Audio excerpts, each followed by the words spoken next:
বাংলাদেশের সেনাবাহিনী শান্তি ও নিরাপত্তার জন্য নিরন্তরভাবে সচেষ্ট রয়েছেন। তারা এখন বিশ্বের গোলযোগপূর্ণ অঞ্চলের শান্তি নিরাপত্তা প্রতিষ্ঠার ক্ষেত্রে অবদান রেখে চলছেন। বাংলাদেশ মিশনের সশস্ত্র বাহিনী দিবসের সমাবেশে এ কথা বলেন জাতিসংঘের অপারেশনাল সাপোর্ট বিভাগের আন্ডার সেক্রেটারি জেনারেল অতুল খারে। বিস্তারিত থাকছে ডেস্ক রিপোর্টে। বাংলাদেশ মিশনে সশস্ত্র বাহিনী দিবসের সমাবেশ অনুষ্ঠিত হয়েছে। বিশ্ব শান্তি রক্ষায় বাংলাদেশের সশস্ত্র বাহিনীর প্রশংসা করেন জাতিসংঘের শীর্ষ কর্মকর্তাগণ।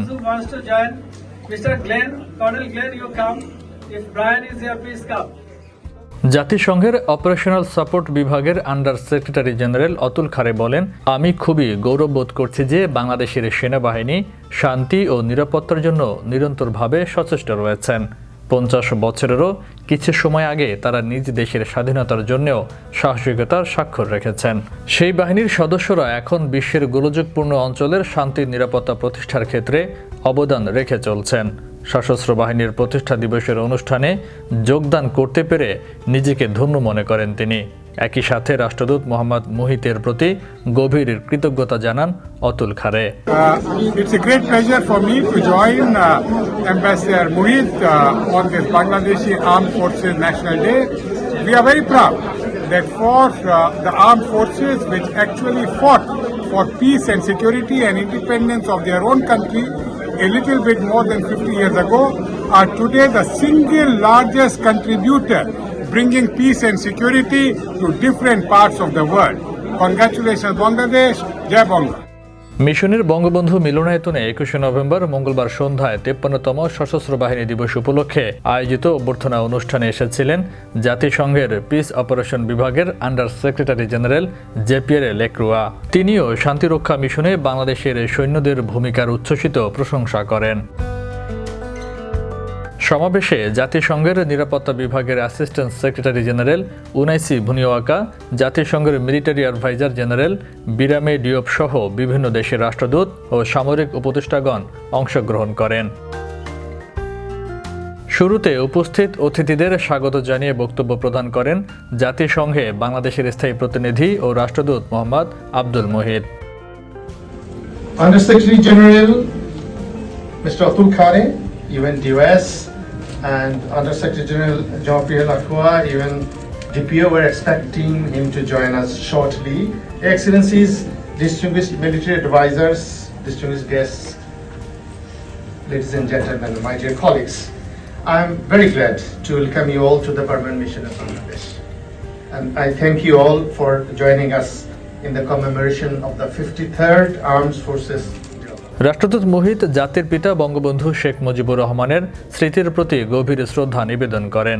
তিনি মহান মুক্তিযুদ্ধের 30 লক্ষ শহীদ এবং 2 লক্ষেরও বেশি নির্যাতিত নারীর প্রতি শ্রদ্ধা জ্ঞাপন করে বলেন, তাদের সংগ্রাম ও আত্মত্যাগের কারণেই আমরা পেয়েছি স্বাধীন সার্বভৌম Bangladesh.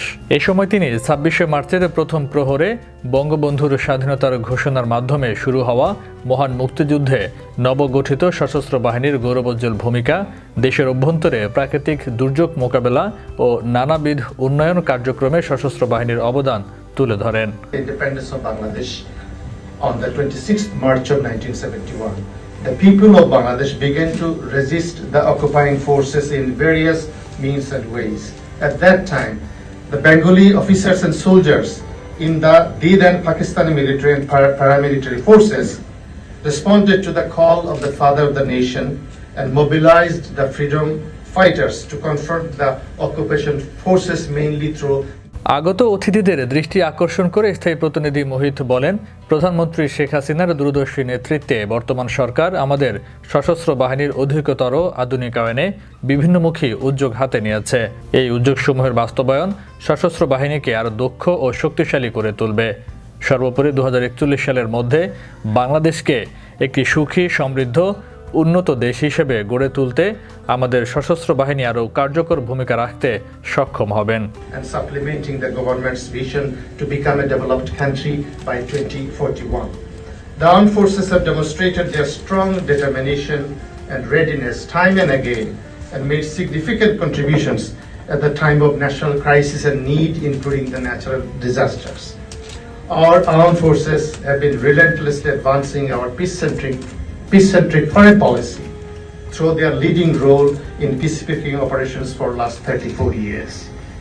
In this journey, 167 of our valiant peacekeepers have made their supreme sacrifices, and I honor their memory with great reverence. I believe our Defense Advisor Brigadier General Sadeguzzaman will elaborate on this in a short while. অনুষ্ঠানে দেশ ও বিদেশের সশস্ত্র বাহিনীর বিভিন্ন কার্যক্রম তুলে ধরে আগত অতিথিদের উদ্দেশ্যে একটি তথ্যবহুল ব্রিফিং প্রদান করেন মিশনের defence adviser brigadier general Sadequzzaman. Personnel. As far as training is concerned, the Armed Forces of Bangladesh build training partnership with more than 50 countries. Excellencies and distinguished guests. Bangladesh participated in UN peacekeeping mission in 1988 with a moderate contribution of 17 military observers in the United Nations Iraq-Iran Military Observer Group, in short UNIMA. Since then, starting from East Timor to the east and Haiti to the west, Bangladesh contributed more than 190,000 peacekeepers in the 63 UN missions or assignments in 40 countries or locations. বক্তব্য পর্ব শেষে স্থায়ী প্রতিনিধি ও রাষ্ট্রদূত আগত অতিথিদের নিয়ে cake কাটেন এবং সকলকে নৈশভোজে আমন্ত্রণ জানান।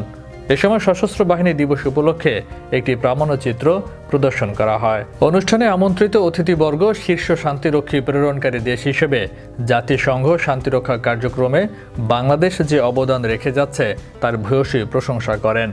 এ সময় তারা সশস্ত্র বাহিনী দিবস উপলক্ষে জাতিসংঘে বাংলাদেশ স্থায়ী মিশন আয়োজিত এই অনুষ্ঠানে আমন্ত্রণের জন্য ধন্যবাদ জানান। ফয়সাল মাহমুদ, বিশ্ব বাংলা 24 নিউজ ডেস্ক।